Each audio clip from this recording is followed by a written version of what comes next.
Hi there, I'm Steven with SixStringers, the founder of SixStringers, the creator of a series of precision guitar tools.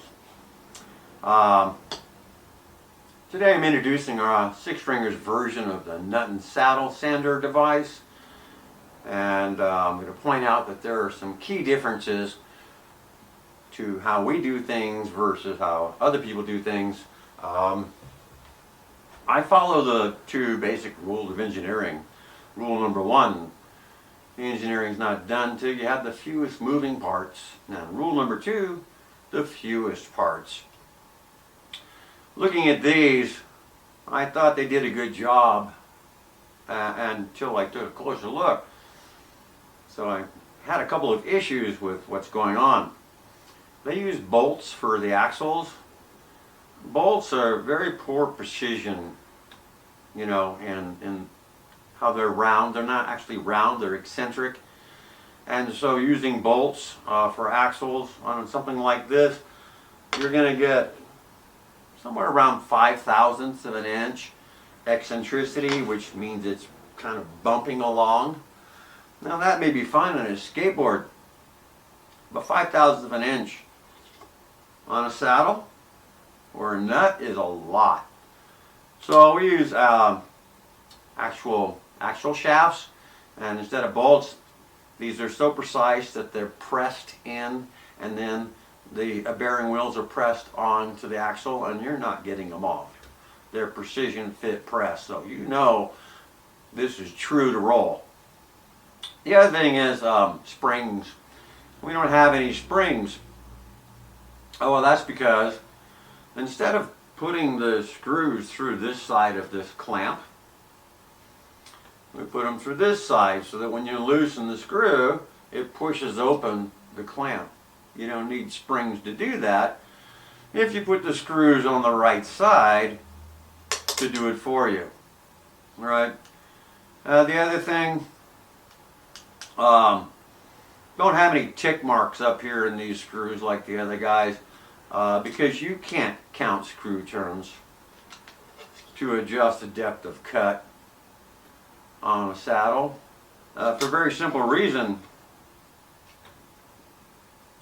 It's not flat, and it's not the same height on one side or the other. Okay, this being the high E side here, this is the typical Martin saddle, okay? And so counting the turns, that isn't going to do you any good. I'm going to show you a completely much smarter way to do it, that you're going to be within 0.5 of an inch every time without even trying or measuring. The other thing nobody else does, we have rubber grip strips in the clamp cavity.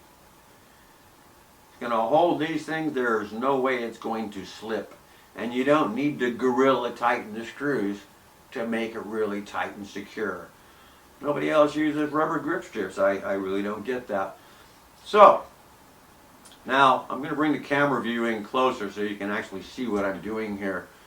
So let me change that view and we'll be right back. Okay, a closer view. As you can see, this opens very wide, so any nut's going to fit in there. This will go up to 84 millimeters. On the saddle, we make another version of this, which is 108 millimeters, because some of those really old guitars, acoustic guitars, have 105, 104 millimeter saddles. Not very common, actually pretty rare, so that's why we don't make all of them at 108 millimeters. That's going to save everybody some time and some money. And so this is for pretty much every other nut and saddle out there. Okay, as you see, this is a little closer up view. No bolts, press fit. And so now, you notice I have this flat surface here. And you notice there's blue tape on there. Each one of these is 4 layers of blue tape. Now, blue tape is 0.005 of an inch, so each one of these is 0.20 of an inch tall. And you can see that'd be pretty hard to measure, right? And how do you know how much to take off the bottom of the saddle? Now you can look it up and you can see that some people will say, well, let's say you have a 1/128th inch too high of an action, and so you take off 2 times that, which is 1/64th of an inch. It's not really accurate, you know. I put that on CAD, measured it all out, and it's really like on 22 frets, it's not multiplied by 2, but by 2.4. To go safe, to be on the safe side, I go 2.2. And if I have to, I can walk it in from there. But 2, you're going to be doing a lot of back and forth. So 2.2, you know, and the reason I do 2.2 is because, of course, you know, 22 frets on an electric versus 18 on an acoustic, you know. Enough of the chatter. Let's go on and show you how this works. Alright, so we have the centering marks. Put our... Now I'm going to use these screws to push it out. And that's all I'm doing, that's all these screws are doing, is pushing it out. And I want to push it out past the bottom of these wheels. So basically what I'm doing here is I'm pushing it out of the way. Then I'm going to give these guys just a little tap on grip. Alright. Now I'm going to back these screws off. I'm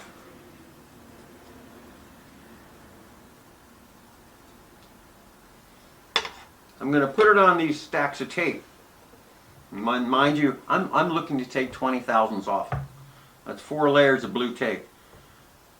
What if I needed to take 21.5 thousandths off? That'd be 4 layers of blue tape and 1 layer of office scotch tape, because that's 1/1000th and a half. Scotch tape is 1/1000th and a half. This is 5 thousandths. 4 times 5 is 20, plus 1 at 1 1/2 is 21.5 thousandths. You will always be within 1/2 thousandth using the 2 different tapes. 1/2 thousandth. 0.0005. You can't measure that, folks. So now I'm going to loosen these. I'm going to kind of hold on to it.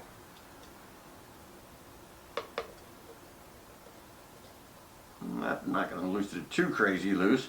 And now, just let it drop. Just like so. And then tighten these. Hold on to it again. Tighten these again. Now, you can see the wheels still aren't touching. That 20 thousandths right there. I like to use emery cloth. This is 400 grit. And all you do now, I'm going to turn this over so I don't get a bunch of mess all over.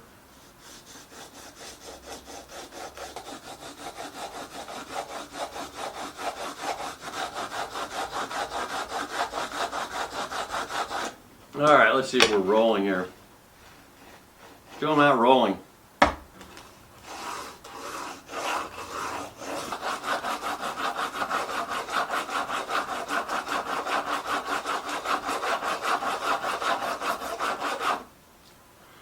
And that's it. Takes a little while.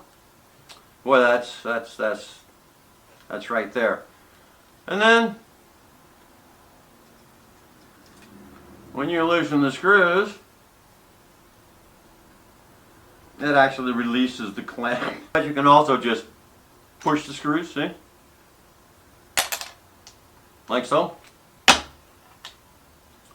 And that guy, really flat, very smooth.